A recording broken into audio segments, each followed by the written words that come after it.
Hi friends, நான் இந்திரா பேசுகிறேன். லவ்க்கும் அட்டாச்மெண்ட்டுக்கும் இருக்கிற சம்மந்தம் என்னன்றதை இது வரைக்கும் நம்ம யோசிச்சிருக்கோமாங்க. இன்றைக்கி நம்ம பார்க்கலாம்.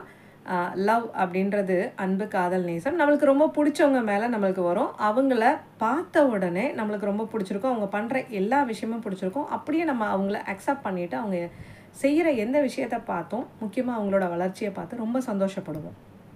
அண்ட் அவங்க கூட ஒரு ரிலேஷன்ஷிப் இல்லை கமிட்மெண்ட் ஆகிடுச்சு அப்படின்ற பட்சத்தில் அது இமோஷ்னல் அட்டாச்மெண்ட்டுக்கு கொண்டு போகும். அந்த அட்டாச்மெண்ட் வந்த உடனே என்ன ஆகும்னா, அடிக்கடி கோபதாபங்கள் வரும். ஏன் அப்படின்னா, அவங்க நம்மளை சந்தோஷமாக வச்சுக்கணும்னு நாம் ரொம்ப எதிர்பார்ப்போம். அவங்க செய்கிற விஷயங்களை நோட் பண்ணுறத விட்டுடுவோம்.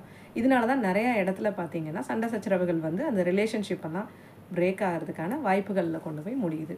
ஸோ இதை நம்ம நல்லா புரிஞ்சுக்கிட்டு, நம்ம சந்தோஷம் நம்ம கையில் தான் இருக்குது, அவங்கள அப்படியே அக்செப்ட் பண்ணிவிட்டு அவங்க செய்கிறத பார்த்து நம்ம சந்தோஷமாக இருந்தோம் அப்படின்ற பட்சத்தில் நம்ம ரிலேஷன்ஷிப்பை மெயின்டைன் பண்ணிக்கலாங்க. தேங்க்யூ.